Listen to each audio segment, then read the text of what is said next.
What's going on, guys? I'm LaFave, and welcome to this week's video.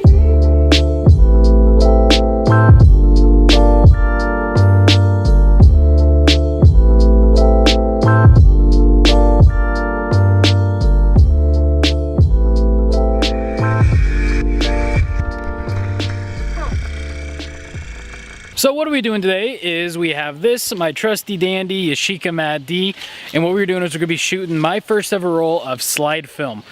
This is a 120 camera. It shoots 6x6 negatives, so you get 12 photos per roll.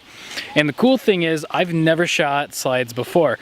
I have done some experimentation with cross-processing Ektachrome, like way back in like 2007, 2008 when I first started. I would actually have it developed black and white. So what we're doing now is we're doing the first legit roll of slide film I've ever done. It looks really cool, and I wanted to do this because Kodak just re-released Ektachrome a week ago, and I haven't been able to get a roll. Everywhere in the entire world is sold out currently, and they're not due back till like the October 31st, I believe, is when everyone's gonna get shipments again. So I decided to supplement it with a roll of Velvia 100. Now I know Velvia is extremely saturated and it really likes landscape photography. So what I'm gonna do is we're out here at this park, and I figured we can get something cool with some of the rivers and a lot of the trees and get some really good landscapes. I usually don't do a lot of landscapes, so it's gonna be a little different for me, but I did decide to use my Yashica-D. It's a super sharp lens, or not Mad D, just regular D, but it's a super sharp lens. You get 12 photos per roll. Figured it'd be a good format to kind of do some landscapes on. So we're gonna run down to the river, or the creek right there, and we're gonna go see what we can get. So we're down here on the river. I'm sitting on a rock, and I want to get this. I really like all the reflections, especially all the greens and the browns. The film's super saturated, so from my understanding, it's gonna really make those colors pop. So I really like the reflections. Slide film specifically is really hard on latitude for exposure. I read online that you can't over or underexpose by anywhere from 1/3 of a stop. Your highlights are gonna be blown out and your shadows are gonna be super muddled. So I'm actually going to expose for the shadows around here, just so I get the detail in the rocks and the water. And that way those highlights over there, I'm just gonna assume are gonna be extremely blown out. But I'm expecting it to actually work out pretty good.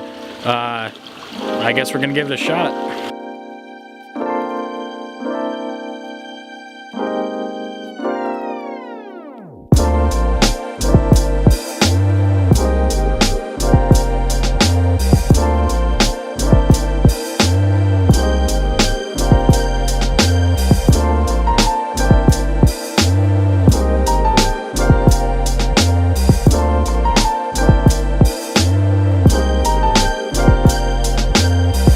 So while we're down here, I just realized something.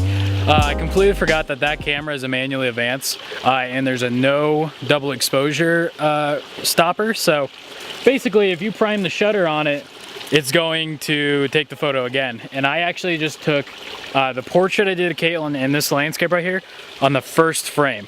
So the first frame is going to be a triple exposure. I'm going to show you guys what it looked like anyway. I'm kind of curious how it's going to turn out. The first frame was a portrait of Caitlin driving my truck because she's learning to drive, and I was taking her out driving. So I don't know how it's going to look. Hopefully it looks fine. We're going to test it out, but I did retake these two shots just so that they're there how I want them. But let's move on. We're going to go farther down the river and farther up the park.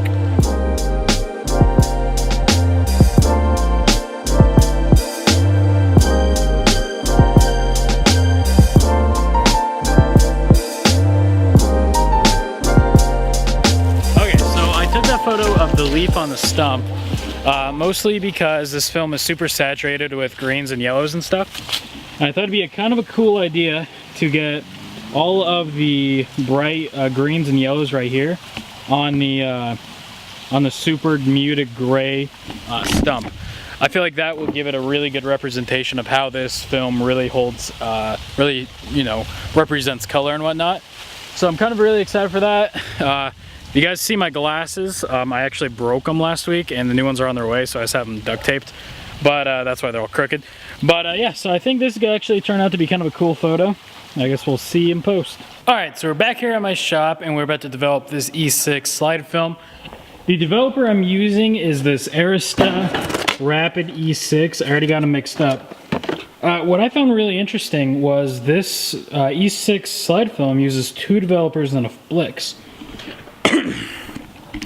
I thought it'd be closer to C41 with 1 developer, 1 Blix, 1 stabilizer, but I was wrong. It's actually a step 1 developer, then a color developer, and then a Blix with no stabilizer, which I thought's kind of different. I've never done it. I've never actually shot slide. This is the first slide film I ever shot.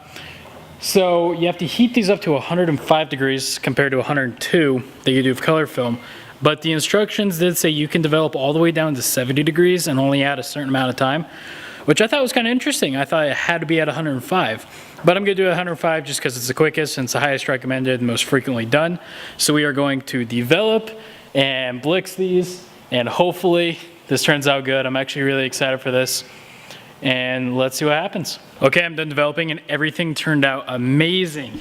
So these are them right here. I'm actually really impressed with it. That one that I triple exposed does look extremely funky. It looks a little blue right now. When you actually show it in the light, it looks better. So you guys will see the scans. But these turned out amazing. Like focus and everything were spot on. Exposure was spot on all of these. And I am just thoroughly impressed.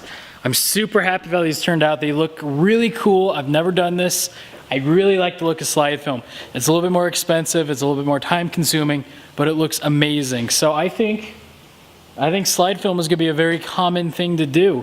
So I'm gonna go home, cut these up, we're gonna scan them. All right, so hope you guys like this video. That's gonna wrap it up. I'm really excited about this E6 process. It turned out amazing. I'm gonna shoot a lot more slides more in the future.